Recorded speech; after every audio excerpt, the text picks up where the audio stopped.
Welcome back to Celebrity Radio. It's Alex Belfield talking to some of the country's biggest stars and some of my favourite people. And we've got one for you today. Tom Reed-Wilson is the posh totty, really, that everybody seems to love. He's got buckets of warmth, and I'm delighted to say he joins us on the phone now. How are you? What a splendid warm welcome that was. You are delicious, and if you don't mind me saying, you're also a bit of posh totty. It's not a bad thing to have that. I'm none of those things. Oh, do be quiet. You are all of the above and more. I am a deeply unattractive man. I don't know whether you've seen Shrek. Some people think we could be twins. Well, actually, I think Shrek's rather handsome. You like the larger man, do you? I do. I like it when the contours are many. The good thing about me is you can fondle me all night and never touch the same place twice. Yes, that's what I like. I like it when you can draw a map of the man. Every cloud has a silver lining, doesn't it, Tom? Yes, I'll say. Do you know, it's been an interesting couple of years for you. I mean, you seem to have shot to fame from seemingly nowhere, but actually the truth is you've been in show business nearly all of your life, haven't you? Yeah, that's true. Gosh, you've really done your homework. Yeah, I'm sort of an erstwhile thespian, and I toured the length and breadth of the country, and then sort of suddenly, on a whim, doing Windsor Rep, decided I wanted to kind of penetrate the upper echelons a bit and auditioned for The Voice. Did you get to penetrate any of them? Well, I got to appear on it, and then I sort of flopped, but in a way it was serendipitous because the lady that was putting together Celebs Go Dating saw it and said, oh, we want someone that's fairly jolly hockey sticks because the agents are very earnest out of necessity. And they said, maybe you'll be the right contrast. And then I had a ball doing that. Is this an act? And are you, in fact, more of a Barry White in real life? Or is this really you? How much is affectation? Well, I wish I had that rich basso profundo because it oscillates through my body every time I hear it. But no, alas, it's this all the time. As all my friends will attest, for better or worse. Tell me about your upbringing and your childhood. You sound like you've had a privileged life. Yeah, well, it's funny. I have in a way. I have in terms of education, and then having a father who was an English teacher before he retired, and having a steady diet of the most fabulous literature and a real reverence for language, but certainly not choking on a silver spoon. I mean, I've always lived off the smell of an oily rag, really. Really? I have. I've just done it with very well-rounded vowels. Have you been hanging around those mechanics' workshops a lot? Is that where you get these oily rags? It's interesting in life when you do this job, you speak to people who seem like they were born to be who they are. Have you always felt like that you were born to be you? I know that sounds a silly saying, but you're so you. It's incredible. Well, that's actually a really lovely thing to say, and I think that what happened to me was that I had a sort of a crisis of confidence in my mid-teens, and then in my late teens I sort of thought, actually, all these bizarre idiosyncrasies of mine I could just celebrate, and if I do, perhaps other people will a bit more too. And it was a kind of epiphany, I suppose, and really life-changing, because now the quirks and things that I perhaps used to find a bit embarrassing, perhaps the bits I celebrate the most these days. Well, and it's interesting, isn't it, how we've evolved over the last 30 years. If you'd have been born 30 years earlier, it would have been almost impossible for you to be you, and that's shocking, isn't it? I know. I mean, what huge seismic shifts we've had. I actually wrote a poem this week about Section 28. I mean, it's mind-boggling that it's the 30th anniversary this year of that awful piece of legislation, and that people couldn't teach Tchaikovsky in a music class and lend a richer context of his love life and perhaps what the inspiration for some of the tunes were, or draw any parallels. It just seems like education was so deprived for not having richer context all the time. It seems to me younger people now don't even notice whether you're gay, straight, transgender, binary, bisexual. None of it matters. I know. That makes me so happy that that there's this wonderful, rich tapestry, and people don't think about it so much. I think it's wonderful. And how lucky are we to be in this part of the world? And when you think about what it's like for young gay people in Russia and other parts of the world, it makes me think, gosh, we're lucky. And even in this country, I mean, we look at the USA. I just spent 4 weeks working in Vegas, and you'll find in LA, you'll find in San Francisco or New York. But you go to the Midwest, I think they still probably have the same issues we had here 30 years ago. Seriously. I completely agree. And I think that in some ways it must be harder for them knowing that, a state away is a very different world. I think that's, particularly for young people who haven't yet got the financial opportunity to move and create their own path yet. Do you ever get the odd arsehole who will make snide comments about the way in which you speak or the way you look? Yes, there are always a few, but it's kind of, I think it becomes white noise when you get to be in your 30s. And as I say, the more you celebrate yourself, the more it does fall on deaf ears, truly. I look at you as a person and I see huge talent and I hear the voice and all of that, but physically it looks like a lot of work. The arms, tell me about the arms. How many hours do we have to put into that? That seems like a lot of work. Well, I'm sort of minimum effort for maximum gain, so I'm a huge... It sounds like my career.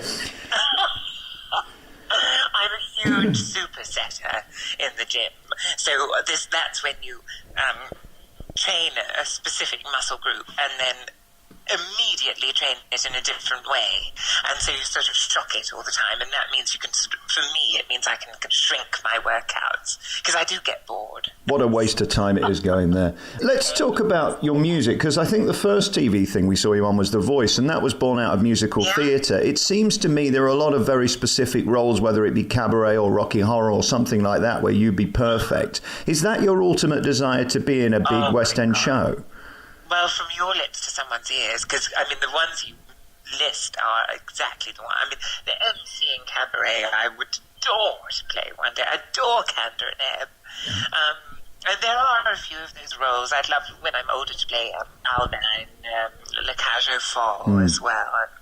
Well, you are what you are, aren't you, really? Yes, indeed. And then we look at The Voice. For you, is that a good place to shine? I've got friends in the West End, whether it be Kerry Ellis, who didn't get the chairs to turn round. And of course, it was ultimately very embarrassing and humiliating because she thought she was a big star that they were all going to turn round for. Did you care about that, or was it just for the exposure? Well, the huge difference between me and Kerry, whom I adore, is that I had nothing to lose in a way. Yeah. She did have this glittering West End career that kind of went ahead of it, and I didn't. Pockets of people knew me in various pockets of the country, but that's about it. So it was quite liberating for me because I thought, oh well, this is my first foray, my first splash. All my work really has been in the provinces. It's that kind of classic actor stories of sort of seedy digs and regional theatres. Yeah, it's a bit grubby, isn't it? It is all a bit grubby. It's far from glamorous. I remember someone coming to my drama school, actually, an alumni, saying, if any of you have any kind of delusions of grandeur and things like that, you've got to get rid of them straight away because it'll all be tacky digs and tacky theatres. And I thought, oh, not for me. I remember quietly thinking, oh no, I shan't stick it if it's like that. And that's exactly what I did, really, for 10 years, and loved it. I spend my life in theatres talking to stars, and I think to myself, you've such glamour on stage, but the other 22 hours of the day are ultimately quite depressing if you haven't got something bigger than the show. It's a very contrasted world, isn't it? Oh, yes, hugely. And it's so funny because you become so unabashed too. Often there'll be 7 of you crammed in a dressing room, and you might have a member in your face. You just never know. Sounds like my production meeting this morning. Well, I remember being in one once, and I was doing a quick change, and I was just about to go on, and one of the boys said to me, "Oh my God, your nipples are like tax discs." Mortified. I had to go straight on stage. It can be distracting. Literally, I have to say. It can. These words can be hurtful when your nipples are described as CD size. And then we move to the present, and of course, Celebs Go Dating is where you've really become a household name, bit on the side, where you, again, were given an opportunity to shine. Oh, yes. And a big part of that is Rylan's generosity, because he is so lovely and so generous. And he'll always say, give him something else. Or, he's really sweet in that way. He's an altruist, I think. Mm. I think he's grateful to be there as well. He knows that he was very lucky with the talent show, and then he's forged his career out of it, and good for him. He's really created something magical, hasn't he? And he's so good. He makes it look so easy. Yeah, but he does. I think Big Brother's Bit on the Side is one of the hardest shows to do, because you're dealing with your ad-libbing, you've got the auto cue, you've got live audience, you have a panel, and then you have interviews. Yeah. And on eviction nights, it's live. It's kind of really tough. Yeah, and then he'll add in those production bits, which make it even more complicated. Yes, exactly. Is your life as you want it to be now? Are you happy with your lot? I mean, it isn't theatre, it's TV, but that's often a bigger audience with less work and better pay. So I suppose in one way you've won the war, haven't you? Yes, and I think a curious thing happened. One of the last things I did in the theatre was I was touring Cat and Hat, playing the cat. And I played at the Palace Theatre, and one of my best friends came to see me. And after the show, he was very quiet. And I don't know if you've been to the Palace, but it's vast. And he was very quiet afterwards, and I kept saying, "Darling, do tell me what you thought." And he said, "Oh, you were great, darling, but you could have been at least a third bigger, And I thought, I don't know where I'd find another third. I mean, my cup runs dry. And then suddenly when I started to tell you, I thought, oh, this fits. I feel the right size for it, just instinctively. So it was a curious accident, but it was a very happy one, I think. Well, you're so charming and you're so warm, and you're just what we need on TV, which is feel-good nonsense, and we're delighted with all your success. E4 Celebs Goes Dating continues, and you can find Tom Reed Wilson on Twitter as well. Anything else I can plug for you? You deserve a big plug.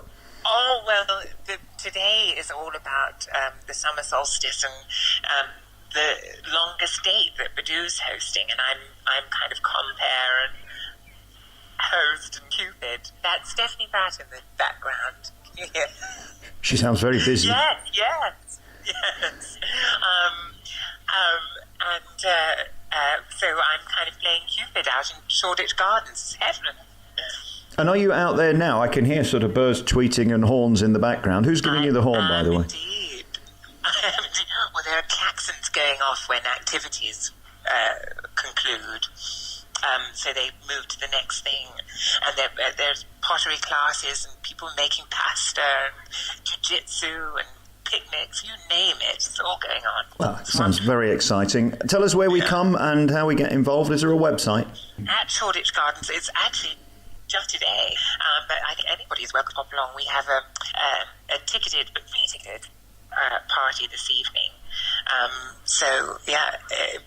The more the merrier, as far as I'm concerned. Yeah, fabulous. Have a pop down there to Shoreditch. And Tom Reed Wilson, thank you so much for your time. It's been lovely talking to you. And to you.